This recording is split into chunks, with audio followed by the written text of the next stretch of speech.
Hi everyone, I'm doing my John Maxwell, and today I'm focusing on day 2 of the law of the picture.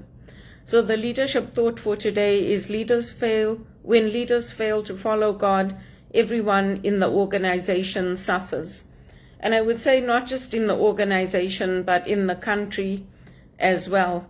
So in Canada right now, we have a lot of unemployment and we have growing unemployment. And this has been going on since 2008. So the jobs that are being created are all minimum wage jobs.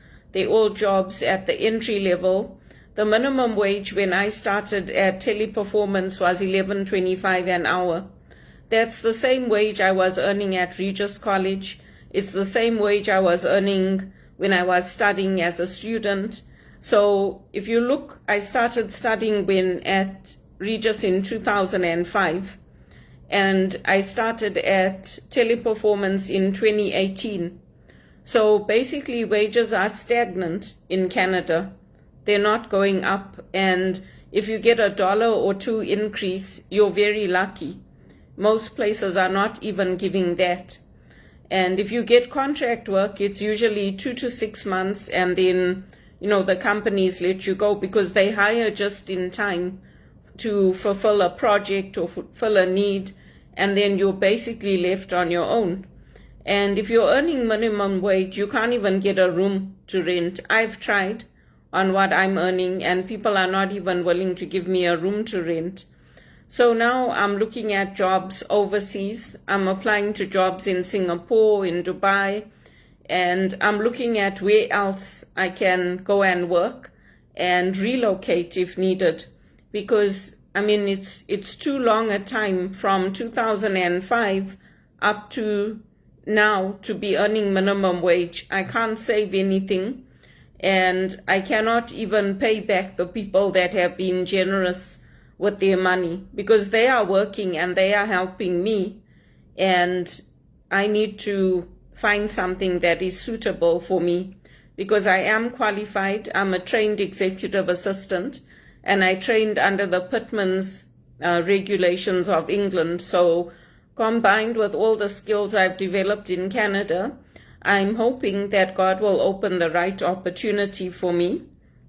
I also reached out to Teleperformance in South Africa because a lot of the US companies and even our company has offices there now in Cape Town.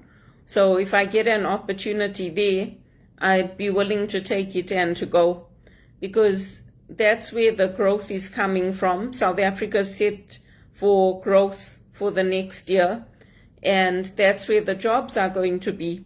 So there's no point me staying here if I'm not going to be able to work and to earn my way. I've done everything right in this country. I've volunteered, I've helped people to integrate into communities, I've mentored people, and all those people have gone on to director level roles or senior management roles. And for some reason, I can't get anything, but people go around telling the priests at the church how much they like me. So to me, it doesn't make sense. To me, it's a way to keep me out of jobs.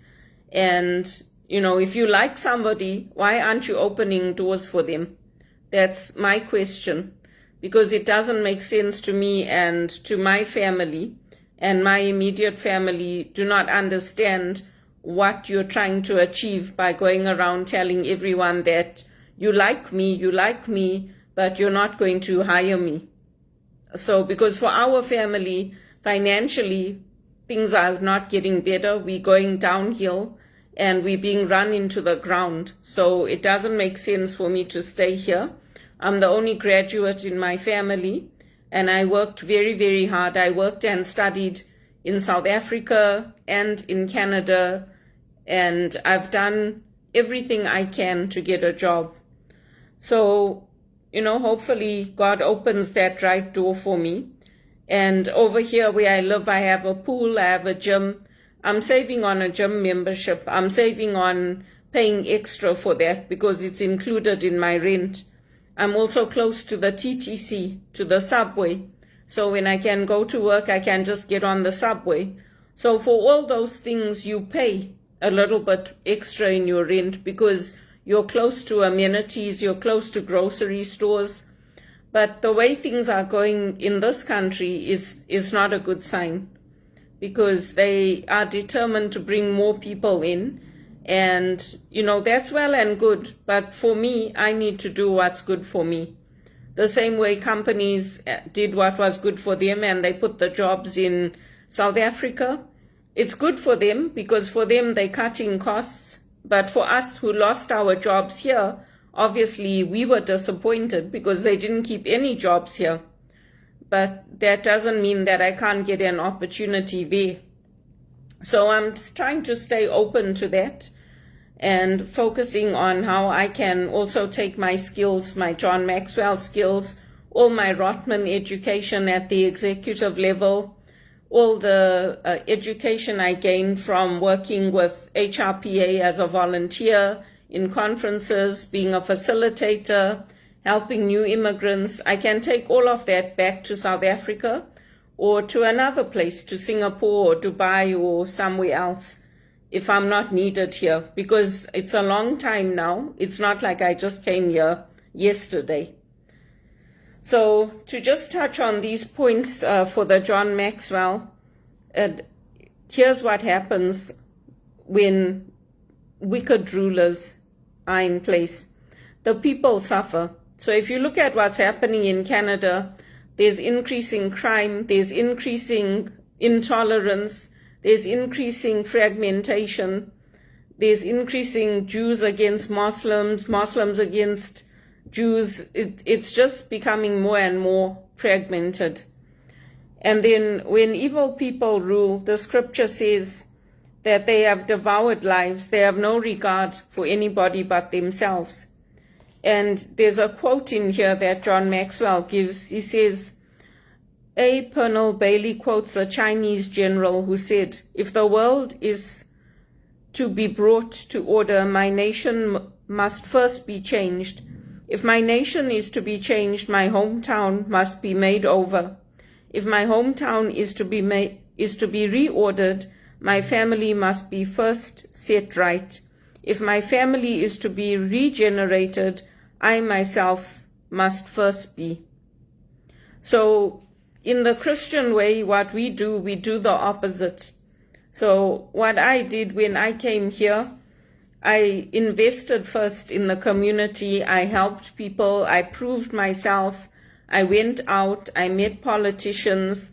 I spoke at their events, at their town halls. I got involved with any volunteering opportunity I could get to build up my skills, to contribute to the country in any way that I could. And out of that, I hoped that I would land up in a good paying job, in a job paying me well, where I could provide for myself and meet my responsibilities and pay back the people who have helped me. But unfortunately, that has not happened for me and for many others. So I'm now trying to expand my horizons. It's not the first time I've tried. I used to always reach out to all the managers I worked with at TD Bank, because many of the managers I worked with were in Singapore, in Hong Kong, in Switzerland. So I used to reach out to them to say, I want to come. Like, can't you get me into a project role or an admin role or something? Because I'm not earning well here and my life is going downhill. But unfortunately, they were not able to take me. So I'm just applying for the jobs on my own now. And then the third point is that God is profaned. Evil people falsely represent themselves as honest and true, but they lie and mislead people. What's worse, not only do they lead the people astray, they also mock God in their actions and their attitudes.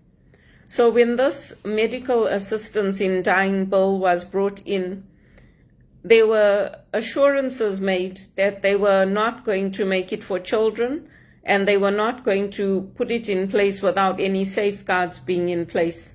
That didn't happen. When they ran for this election, they promised they were going to reform the voting system. That didn't happen. And then now we have this drug problem in Canada. We have bomb threats. So it's becoming very scary. Even with the home invasions, it's becoming very, very scary. And then the fourth point is that the people do wrong. So we have a corruption problem here in Canada. Many of us have spoken out about it. Many of us have tried to use our voices to change things, even with TD Bank. I bank with TD Bank. So I voice my concerns to the executives. I post to them on social media, and some of them know me, including Bharat Masrani. He knows who I am because I supported Teresa Bowman and Jean de Gagne and all these top-notch people. So they take it seriously when I comment. I'm not joking with them.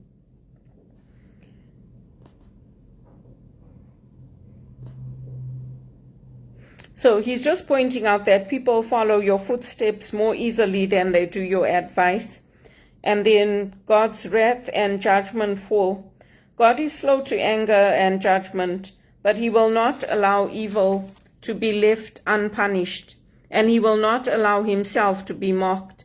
In the end, he will set things right. The evil will be punished. The faithful will be rewarded, and justice will prevail. So that's true, but in the process, many of us are suffering.